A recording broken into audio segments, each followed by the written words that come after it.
Hello friends, I am Deepanshi Sharma. Welcome to my YouTube channel genius Deepanshi and I will are doing well. और आज हम start करेंगे addition of two matrix in 2D array. 2D array में matrix का addition कैसे होते हैं. Firstly मैंने लास्ट वीडियो में बताया था कि एवे होता क्या है कि it is use to store multiple values of the same data type in a single variable and it is a collection of elements and each element is accessed by an index. An index value is starting from 0 to size -1. And declaration of array type data type space array name और उसके bracket में size. तो जैसे कि suppose आपने एक integer type का data type लिया ए को बनाने के लिए, ए का नेम रखा सपोज ए, उसका साइज रख दिया 5. लास्ट वीडियो मैंने आपको समझाया था टाइप का मीनिंग क्या है कि the data type of the elements that is in float क्या है. एवे नेम का मीन्स क्या है कि the name of the array and size क्या है कि the number of elements that array can hold. For example मैंने आपको बताया जैसे कि इंटीजर है डेटा टाइप और एवे का name suppose A double R, उसका साइज है 5. और यहाँ पे एक फ्लोट डेटा टाइप है मार्क्स, जिसका मार्क्स नेम का मैंने एक एरे बनाया जिसका साइज मैंने यहाँ पे लिया 10. Types of array. Array basically आपका कितने टाइप्स का होता है. जैसे पहला है इसमें वन डायमेंशनल एरे, जिसका मैंने लास्ट वीडियो में आपको एग्जांपल दिया था कि elements are stored either row column but not both at the same time. और सेकंड है आपका 2D एरे, जो कि आज हम पढ़ने वाले हैं 2D एरे. 2D एरे में क्या होता है कि array with rows and columns, जिसमें आपका रोज और कॉलम्स का कॉम्बिनेशन होता है. मैट्रिक्स आपने मैथमेटिक्स में पढ़ा होगा कि rows into column is called matrix. तो यहाँ पे जो है ना आप मैट्रिक्स बनाते हो, it is like a matrix, और जहाँ पे आपका रो इंटू कॉलम का कॉम्बिनेशन होता है. और यहाँ पे आप मैट्रिक्स में ऑपरेशंस को परफॉर्म करते हो like addition, multiplication, transpose, inverse matrix, इस तरीके से. तो आपका जो सेकंड टाइप होता है 2D एरे. और थर्ड टाइप आपको होता है मल्टी डायमेंशनल, जैसे कि आपका जिगजैग फॉर्म हो गया, जहाँ पे आपके array with more than 2 dimension, जहाँ पे आपकी जो एरे की डायमेंशन है एरे 2 डायमेंशन से ज़्यादा हो, और used for higher level data structure like 3D array इसका नेम है. और जैसे कि मैंने यहाँ पे इसका सिंटेक्स लिया है डेटा टाइप स्पेस एरे का नेम. और यहाँ पे आपको 3 आपने स्क्वायर ब्रैकेट लिए जिसमें ये बताया है कि 3D array with 2 blocks, 3 rows and 4 columns. मतलब जो फर्स्ट वाला आपका ये साइज है ये बताता है कि आपके एरे के कितने ब्लॉक्स बनेंगे, मतलब कितनी मैट्रिक्स बनेंगी. सेकंड वाला जो आपका साइज है वो रोज के लिए कि आपके 3 रो होंगी दोनों ही ब्लॉक के लिए. और आपकी थर्ड वाला जो ये साइज है ये बताता है कि आपकी कितनी कॉलम्स होंगी, जैसे कि यहाँ पे मैंने 4 लिखा हुआ है. तो इस तरीके से आपका था एरे. अब बात करते हैं, मैंने आपको बताया कि एरे क्या होता है. To store multiple values of the same data type in a single variable is called an array. या आप कह सकते हैं it is a collection of homogeneous types of data elements. Homogeneous का मतलब होता है कि एक जैसे similar types of data elements को स्टोर करता है इन अ सिंगल यूनिट में. और एरे का टाइप मैंने आपको बता दिया 1D 2D and multi dimensional. Multi dimensional को आप एन डायमेंशनल भी बोल सकते हो. तो आज हम जो पढ़ने वाले वो है एडिशन ऑफ 2 मैट्रिक्स. कि सपोज आपके पास कोई 2 मैट्रिक्स होगी, आपको उन दोनों मैट्रिक्स का एडिशन कराना है. तो आप आज ये प्रोग्राम बनाने वाले हो, जो कि मोस्टली एग्जाम्स में भी आता है या आपसे नॉर्मली इसका लॉजिक पूछ लिया जाता है. तो आज हम ये जो बनाएंगे, हम जैसे कि डीएस से पढ़ रहे हैं तो डीएस से विद सी प्रोग्रामिंग पढ़ रहे हैं, तो हम यहाँ पे सी प्रोग्रामिंग का सिंटेक्स यूज करेंगे और हम इसको परफॉर्म्ड करेंगे एवे जो आपका 2D एवे है, जिसमें आप एक थर्ड मैट्रिक्स लोगे और थर्ड मैट्रिक्स में फर्स्ट मैट्रिक्स और सेकेंड मैट्रिक्स को ऐड करा दूंगी. तो ऐड करा दोगे, लेकिन आपको फर्स्ट और सेकंड मैट्रिक्स जो भी आप लोगे उनके एलिमेंट्स को स्टोर करने के लिए आप यूजर से पूछोगे कि वो एलिमेंट्स थे. और आपने सपोज 2x2 की हम यहाँ पे मैट्रिक्स लेंगे इस प्रोग्राम के अंदर, और जहाँ पे हम 2x2 की मैट्रिक्स लेंगे. तो 2x2 का मैट्रिक्स का मतलब रोज 2 है और कॉलम्स 2 है, तो मतलब उसके अंदर एलिमेंट्स कितने होंगे, रोज इंटू कॉलम्स हम मैट्रिक्स में पड़ा होगा तो मतलब उसके अंदर 4 एलिमेंट्स होंगे. एक मैट्रिक्स के अंदर 4 एलिमेंट्स होंगे.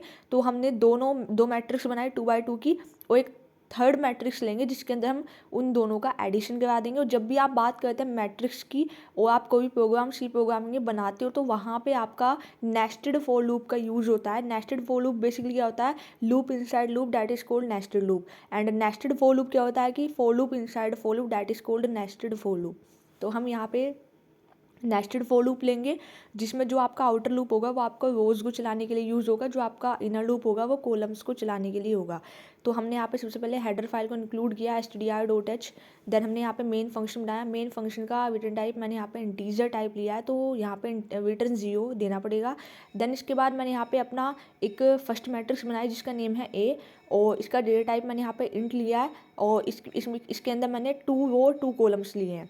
उसी तरीके से मैंने मैट्रिक्स बी बनाया जिसके अंदर मैंने 2 कॉलम्स लिए, इसका भी डेटा टाइप इंटीजर टाइप ही है। और एक मैंने सी मैट्रिक्स बनाई जिसके अंदर 2 कॉलम्स ही मैंने लिए हैं। और एक मैंने इंटीजर टाइप की आई एंड जे वेरिएबल का यूज़ किया है, बिकॉज जो आपका आई एंड जे वेरिएबल हम यूज़ करेंगे, आई वेरिएबल हम यूज़ करेंगे रोज के लिए एंड जे वेरिएबल हम यूज़ करेंगे कॉलम को चलाने के लिए। अब मैंने यहाँ पे एक प्रिंटफ स्टेटमेंट में एक स्टेटमेंट दिया है यूजर को कि enter elements into first matrix. हम जो फर्स्ट मैट्रिक्स के एलिमेंट्स है या सेकंड मैट्रिक्स के एलिमेंट्स है वो हम यूजर के थ्रू यहाँ पे टेकन इनपुट लेंगे। तो मैंने यहाँ पे एक नेस्टेड फॉर लूप क्रिएट किया जहाँ पे मैंने एक कंडीशन लगाई है कि i इक्वल्स टू 0। जब भी आप आई की बात करोगे आपका इनिशियलाइजेशन 0 से स्टार्ट होता है और साइज -1 तक जाता है।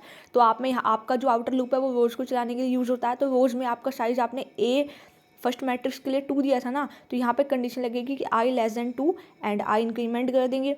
उसी तरीके से कॉलम्स का लूप मैंने j इक्वल्स टू 0 से स्टार्ट किया, आपकी नंबर ऑफ कॉलम्स में 2 थी तो ये लेस देन 2 चलेगा।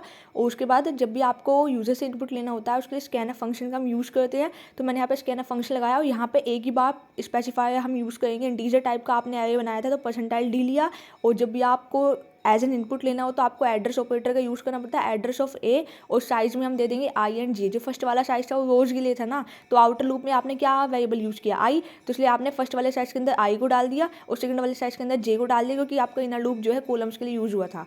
अब बात करते हैं कि इसी तरीके से हम इसी कोड को हम कॉपी पेस्ट कर लेंगे। जहाँ पे ये मैंने प्रिंटफ से लेके ये जो मैंने लूप चलाया है ना, कॉपी पेस्ट किया और बस मैंने वहाँ पे ये हेडिंग चेंज कर दिया enter elements into second matrix. उसके अंदर फिर मैंने यहाँ पे एड्रेस ऑफ बी लिख दिया, क्योंकि फर्स्ट वाले में एड्रेस ऑफ ए लिखा तो फर्स्ट मैट्रिक्स के एलिमेंट्स को होल्ड कर लेगा। और ये जो मैंने सेकंड वाला लूप चलाया ये मैंने सेकंड मैट्रिक्स के लिए चलाया। अब बात करते हैं एडिशन ऑफ 2 मैट्रिक्स। अब हम यहाँ पर लॉजिक लिखने जा रहे हैं कि हम कैसे 2 मैट्रिक्स का एडिशन कर पाएंगे। वापस मैंने इसी कोड को कॉपी किया और नीचे पेस्ट कर लिया।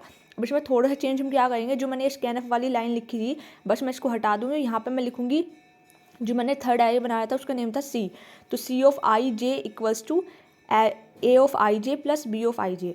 मतलब मैंने यहाँ पे क्या किया कि जो मेरा ये थर्ड मैट्रिक्स थी मैंने उसके अंदर स्टोर करा दिया matrix of A plus matrix of B.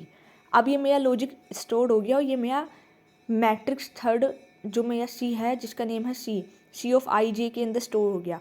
अब हम यहाँ पे वापस से एक मैंने लूप लगाया और इस लूप में मैं अब जब भी आपको मैट्रिक्स को प्रिंट कराना है तो प्रिंट कराने के आपके पास फंक्शन होता है प्रिंटफ फंक्शन। मैंने प्रिंटफ फंक्शन का यहाँ पे यूज़ किया, एड्रेस ऑपरेटर यहाँ से हटा दिया और यहाँ पे मैंने सी ऑफ आई जे को प्रिंट करा दिया।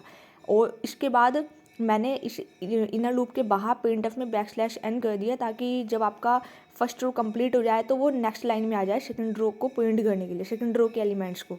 तो जब आपने यहाँ पे enter elements into first matrix में आपने 1 2 3 4 डाला, enter elements into second matrix में भी सपोज आपने 4 3 2 इस तरीके से या 4 3 2 2 डाल दिया, तो आपका एडिशन ऑफ 2 मैट्रिक्स में आ गया 4 1 5 होता है, 3 2 5 होता है, 3 2 5 होता है, 4 2 6 होता है। तो आपका इस तरीके से ये मैट्रिक्स बन गया। अब जैसे कि आप चाहते हो enter elements into first matrix के बाद ये नीचे आपसे पूछे कि आपको ऑटोमेटिकली \n आप यहाँ पे यूज़ कर सकते हो। एक बार वो करके देख लेते हैं इसका demo. Enter elements into first matrix 2 3 4 5 and second matrix में मैंने डाला 4 3 2 4, तो 2 और 4 6 हो गए, 3 और 3 6 हो गए, 4 और 2 6 हो गए, 5 और 4 9 हो गया। तो ये आपका मैट्रिक्स बहुत ही अच्छे से इसने परफॉर्म किया। ये तो मैंने 2 बाई 2 की बनाई है। आप इसी तरीके से इस एडिशन ऑफ 2 मैट्रिक्स के प्रोग्राम को 3 बाई 3 की मैट्रिक्स बनाना है। जहाँ पे मैंने साइज लिया था 2 2 करके, वहाँ पे आप 3 3 ले लेना। लूप चलाओगे तो आपका <3 तक चलेगा और बाकी लॉजिक एग्जैक्टली सेम रहेगा। एडिशन ऑफ 2 मैट्रिक्स, जब आपसे कोई 4 बाई 4 की मैट्रिक्स का एडिशन करा ले 5 बाई 5 की, तो आप इजीली कर सकते हो। ये मैंने 2 बाई 2 एक सिंपली टर्म में आपको समझाने के लिए लिया था। \n लगा लूँगे तो ये नेक्स्ट लाइन में आपको आउटपुट मतलब इस तरीके से दिखाएगा। ये आपको नेक्स्ट लाइन में आपसे पूछेगा फिर take in input from the user. यहाँ पे 4 एलिमेंट्स आपको स्टोर करने थे फर्स्ट मैट्रिक्स में, सेकंड मैट्रिक्स में भी, तो उसने दोनों का एडिशन करके दे दिया।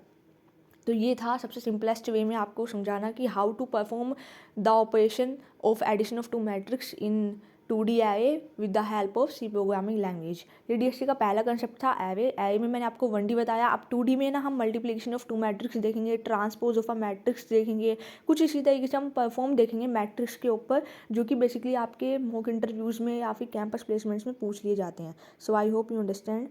Like, share and subscribe our channel genius Deepanshu. Thank you for watching and if you have any concern any question regarding this you can text me in the comment section. Have a good day. I know